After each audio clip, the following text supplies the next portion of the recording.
नमस्ते सदावत्सले मातृभूमि। हम लोग डिस्कशन करने जा रहे हैं पाकिस्तान की अफ़गानिस्तान पर हमले की। पाकिस्तान ने ज़ोरदार स्ट्राइक अफ़गानिस्तान पर की है और वो ज़ोरदार स्ट्राइक इतनी खतरनाक थी कि 8 सिविलियंस की, जिसमें महिलाएं और बच्चे थे, रोज़ा खोल रहे थे या मतलब सुबह का टाइम था, रोज़े मतलब दिन शुरू हो उससे पहले किसी एक जगह पर स्थान पर थे महिलाएं बच्चे, और वो रोज़े का जो भी सवेरे का वलीमा होता है जो होता है वो कर रहे थे। सुबह सुबह पाक आर्मी की तरफ से एयर स्ट्राइक हुआ, उस एयर स्ट्राइक में लोग मारे गए। अफ़गानिस्तान ने रिटेलिएशन में उनको जवाब दिया, क्योंकि ये रोज़ा खोल रहे थे या रोज़ा खुल रहा था तो वो भी तो ऐसे ही उन्होंने उन्होंने स्ट्राइक किया पाकिस्तानी मिलिट्री बेस पर, सिविलियंस पर नहीं किया, पाकिस्तानी मिलिट्री बेस पर।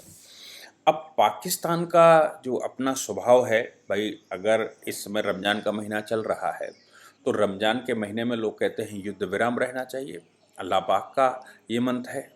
अब अल्लाह पाक के मंत्र में भी अगर समझ में नहीं आता पाकिस्तान को, मैं इससे पहले आपको बता दूं कि आखिर पाकिस्तान क्या चाहता क्या था। हिंदुस्तान में जो सरकार इस समय बैठी है या जो हिंदुस्तान ने अपना स्वभाव बना लिया है या हिंदुस्तान इस समय जिस मजबूती के साथ खड़ा है, उसमें ये निश्चित है कि अब पाकिस्तान की हैसियत नहीं है कि भारत की तरफ वो देख ले। नहीं तो क्या होता था, रमज़ान के महीने में भी वो हमारे बॉर्डर पर हमला करते थे, हमारे सिविलियन क्षेत्रों पर हमला करते थे, हमारे बॉर्डर क्षेत्र में रहने वाले परिवारों पर हमला करते थे। पाकिस्तान का इससे मतलब लेना देना नहीं है कि वो हमले में वो किसको हमला कर दिया या किसको आघात पहुंचा, किसको चोट पहुंची, वो हिंदू थे कि मुसलमान थे, वो कौन था, इससे पाकिस्तान का लेना देना नहीं है। क्योंकि पाकिस्तान का निर्माण सिर्फ हिंदुस्तान को फतेह करने के लिए एक ज़िद के लिए हुआ, और वो ज़िद करने के लिए उसने 47 कर दिया, बिना किसी कारण के 47 कर दिया। और 47 करने वाले जो लोग थे वो भारत में बैठे एक परिवार, मतलब भारत से ही जो लोग गए थे वही कश्मीर अफेयर्स का मिनिस्टर बना। आप सोचिए कि हिंदुस्तान के एक जनपद फर्रुखाबाद में रहने वाला एक परिवार, जो जिसमें से 5 परिवार पाकिस्तान चले गए, 2 हिंदुस्तान में रह गए, और वो परिवार जाकिर हुसैन के नाम से जाना गया, जिसके सलमान खुर्शीद आज वंशज हैं। उन्होंने जामिया मिलिया, एएमयू और ये सब कुछ किया यहाँ। उनके एक भतीजा पाकिस्तान अफेयर्स का, उनका एक भाई पाकिस्तान अफेयर्स का मिनिस्टर बना, जिसकी वजह से हिंदुस्तान के ऊपर हमला हुआ। दूसरा भाई चीफ ऑफ डिफेंस स्टाफ हुआ करता था, सीडीएस हुआ करता था जब 65 की लड़ाई हुई। और 65 की लड़ाई जब हुई तो बड़े अहम पदों पर थे जाकिर हुसैन। फिर 71 की लड़ाई हुई। आप सोचिए कि हिंदुस्तान में बैठे लोग और पाकिस्तान में बैठे लोग एक ही परिवार के थे, जो इधर से भी इधर मतलब एक कहानी, हम लोग एक कहावत कही जाती है, चोर से कहो चोरी करो और साहूकार से कहना जागते रहो। इधर हिंदुस्तान को बचाने का ढोंग करने वाले लोग भी थे, हिंदुस्तान के पाकिस्तान के विरुद्ध बोलने वाले लोग भी थे,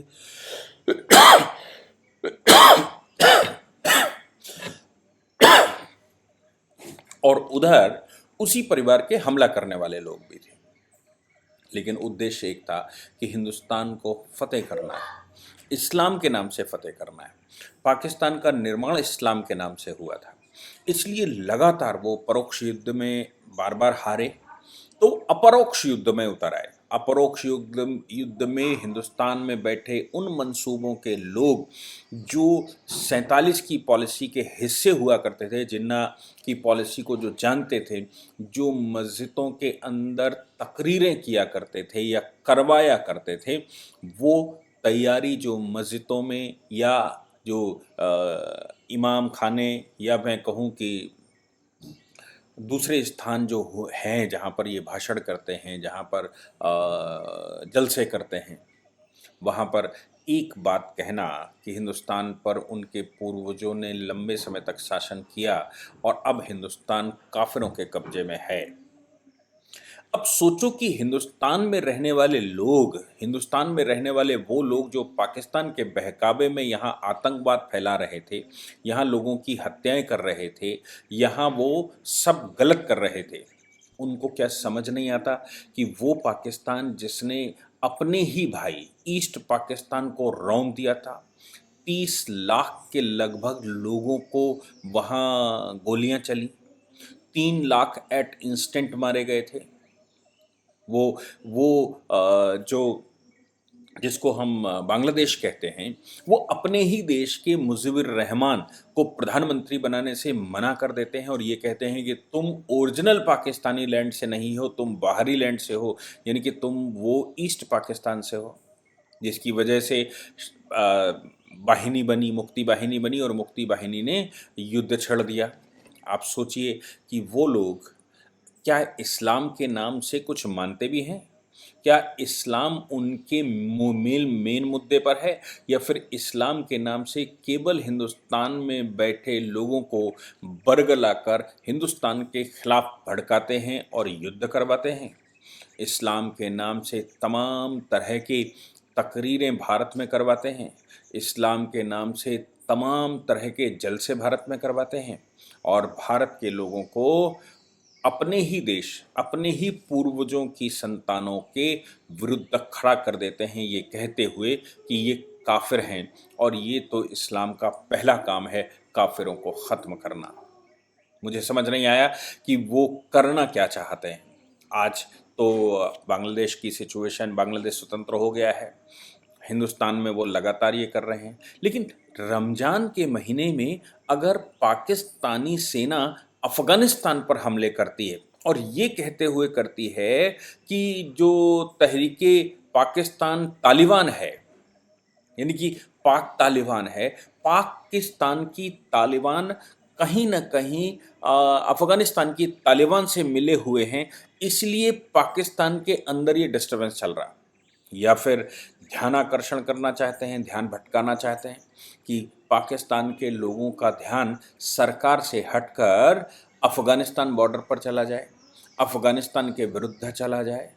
या फिर पाक सेना का ये स्वभाव है, करप्शन का स्वभाव है, कि जब तक ये नहीं दिखाएंगे कि उनका किसी देश के साथ कन्फ्लिक्ट है, तब तक गोलियां कैसे खरीदी जाएंगी, तब तक इक्विपमेंट कैसे खरीदे जाएंगे, सेना का बजट कैसे बढ़ाया जाएगा, कैसे पाकिस्तान में लूट खसोड़ की जाएगी, ये सब प्रश्न इस समय हैं। हालांकि दोनों के बीच में जो गतिविधि चली, वो गतिविधि अपने आप में ये सिद्ध कर रही है कि पाकिस्तान का कोई इस्लामिक कैरेक्टर नहीं है, पाकिस्तान को इस्लाम से कोई लेना देना नहीं। पाकिस्तान को अगर लेना देना है तो वो सिर्फ उनकी आर्मी को इस बात का लेना देना है कि वो कैसे विस्तार कर सकें। वो विस्तार करने का जो उनका तरीका है, वो तरीके गलत हैं। भारतवर्ष में विस्तार के तरीके हैं, 4 प्रकार के मेधों की बात की गई है। अश्वमेध यज्ञ, फिर पुरुषमेघ यज्ञ, फिर सर्वमेघ यज्ञ, फिर पितृमेघ यज्ञ, यानी कि 4 यज्ञों के आधार पर देश को चलाना या राष्ट्र को। तो अश्वमेध यज्ञ जो वो विस्तारवादी नीति चाइना या पाकिस्तान चलाता है, वो अश्वमेध यज्ञ हुआ करता था। हमारे यहाँ का राजा एक पार्टिकुलर टेरिटरी या एक क्षेत्र में घोड़ा छोड़ देता था और वो घोड़े को जो पकड़ेगा, जो चैलेंज करेगा, वो आपस में युद्ध करेंगे, जनता से लेना देना नहीं है। आपस में युद्ध करके जो जीतेगा वो उस क्षेत्र का भी अधिपति होगा। जब वो अपनी टेरिटरी निश्चित कर लेगा, राष्ट्र का जो जो स्थान तय कर लेगा, उसके बाद वो पुरुष यज्ञ करेगा, पुरुष मेघ यज्ञ। पुरुष मेघ यज्ञ हम उसको कहते हैं जब कोई व्यक्ति, कोई राष्ट्र का निर्माण हो गया तो निर्माण के बाद उसके अंदर चेतना डालनी है। अब चेतना आज का कॉन्स्टिट्यूशन हो सकता है, उस समय के वेद हो सकते थे, उसके बाद अर्थशास्त्र हो सकता था, कोई और संहिता हो सकती थी। क्यों? क्योंकि वो चेतना है। राष्ट्र निर्माण का अपना एक परंपरा है, अपनी एक व्यवस्था है, अपनी एक सोच है। वो सोच ही राष्ट्र की चेतना है। चेतना डालने के बाद सर्वे के यानी कि व्यवस्था की दृष्टि से सब अधिकारियों या कर्मचारियों की नियुक्ति और किसको क्या काम दिया जाए और सर्वे, उसके बाद पितृयज्ञ, और पितृयज्ञ में फिर हम देवताओं की आराधना करते हैं और आराधना करके राष्ट्र को सही से चले ऐसा मानकर चलते हैं। लेकिन ये जो मुस्लिम कॉन्सेप्ट है जिसको पाकिस्तान स्वीकार भी करता है और उसका विरोध भी करता है, ये मुस्लिम कॉन्सेप्ट उनका जिसके आधार पर वो कहते हैं कि नहीं हम आक्रांता हैं, हम ज़बरदस्ती कर लेंगे, हम महिलाओं बच्चों के साथ गलत करेंगे, वो और देश की जनता के साथ गलत करेंगे, लोगों को रूंध के भय का वातावरण पैदा करके आपस में नहीं लड़ेंगे, भय का वातावरण पैदा करके देश पर कब्जा करना चाहेंगे। बाकी उनकी चेतना तो इस्लाम के नाम से ही है, भले ही वो इस्लाम को फॉलो करें या ना करें। फिर उनका सर्वयज्ञ देश की लूट है, और फिर पितृ जो उनको जिनको वो पितृ कहते हैं वो तो ऊपर वाले की आराधना ही है। वो आपस में भी नहीं मानते, पिता माता को भी नहीं मानते, इस्लाम के आगे सब कुछ चलेगा। पाकिस्तान ने ये बात तो स्वीकार की कि हम ये करेंगे, लेकिन पाकिस्तान मुसलमानों को ही मारेगा, अफगानिस्तान में रोज़ा कर रहे लोगों को मारेगा, महिलाओं बच्चों को अफगानिस्तान की मारेगा। उनका क्या दोष है? अगर लड़ना था तो तालिबान से लड़ना चाहिए था, लड़ना था तो सीधी फौजों से लड़ना चाहिए, लड़ना चाहिए तो सीधा आह्वान करना चाहिए कि तालिबान, अफगान तालिबान जो है वो पाक तालिबान को डिटैच कर दे, क्लेम करना बंद कर दे। खैबर पख्तूनख्वा पर क्लेम करते हैं, अफगानिस्तान पूरा करता है कि वो पश्तून हैं, वो खैबर पख्तूनख्वा उनका हिस्सा है। वो कहें कि भाई ये अब नहीं चलेगा, वो कहें कि बलूचिस्तान के अंदर जिस हिस्से पर तुम क्लेम करते हो, अफगानिस्तान क्लेम करता है, वो हिस्सा उनका है, नहीं चलेगा, या उनको दे दो, ऐसा कुछ नहीं। लेकिन गलत तरीके से आर्मी गोलियां चलाती है और गोलियां चलाकर महिलाओं बच्चों को समाप्त करती है। आप सोच लीजिए, रमज़ान का महीना भी नहीं छोड़ते। जैसे मैंने कहा कि ये संभव है कि पाकिस्तान आर्मी अपने करप्शन बजट को निकालने के लिए ये सब कुछ करती हो। हिंदुस्तान पहले परंपरा उनकी ये रही कि वो हिंदुस्तान पर हर बार ये करते थे। हमें याद होगा कि महबूबा मुफ्ती और भारतीय जनता पार्टी की सरकार भी इसी बात पर गिरी थी, क्योंकि रमज़ान का महीना चल रहा था और रमज़ान के महीने में पाकिस्तान सपोर्टेड आतंक फैला हुआ था। उधर से पाकिस्तान बॉर्डर पर गोलीबारी कर रहा था, सिक्योरिटी फोर्सेस हमारी काम कर रही थी और उन सिक्योरिटी फोर्सेस को महबूबा ये कह रही थी कि अभी रमज़ान के महीने में इनको शांत कर दो। भारतीय जनता पार्टी की सरकार, जो मिली जुली सरकार थी, उसने कहा कि नहीं, ये तो संभव नहीं है, आतंकवाद से कोई समझौता नहीं है, ना ही रमज़ान में और ना ही ईद पर। ये तो हम, जब वो रमज़ान के महीने में ऐसा कर सकते हैं तो क्यों नहीं बाकी लोग। आप सोचिए, ये सब कुछ ऑनेबल, मतलब ये सब कुछ चल रहा था और सरकार इसीलिए गिर गई या गिरा दी गई।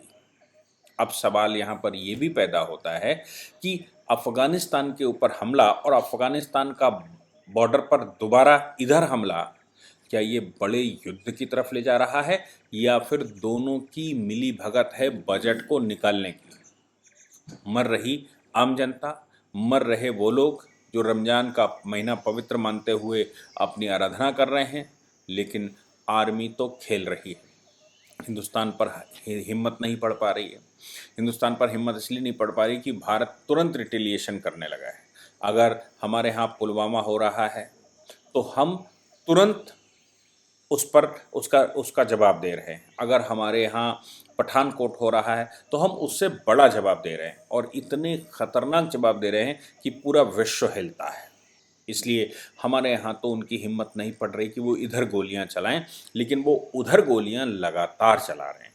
यानी कि कहना ये कहा जा सकता है कि उनके लिए कोई रमज़ान नहीं, उनके लिए कोई इस्लाम नहीं, उनके लिए सिर्फ़ और सिर्फ विस्तार है, उनके लिए सिर्फ़ और सिर्फ रोज़ा गोलियों से खोलना है, इंसानों की कद्र नहीं है। इसलिए आज युद्ध जैसे हालात बन गए हैं अफ़गानिस्तान और पाकिस्तान के बॉर्डर पर। जय हिंद, जय भारत, वंदे मातरम।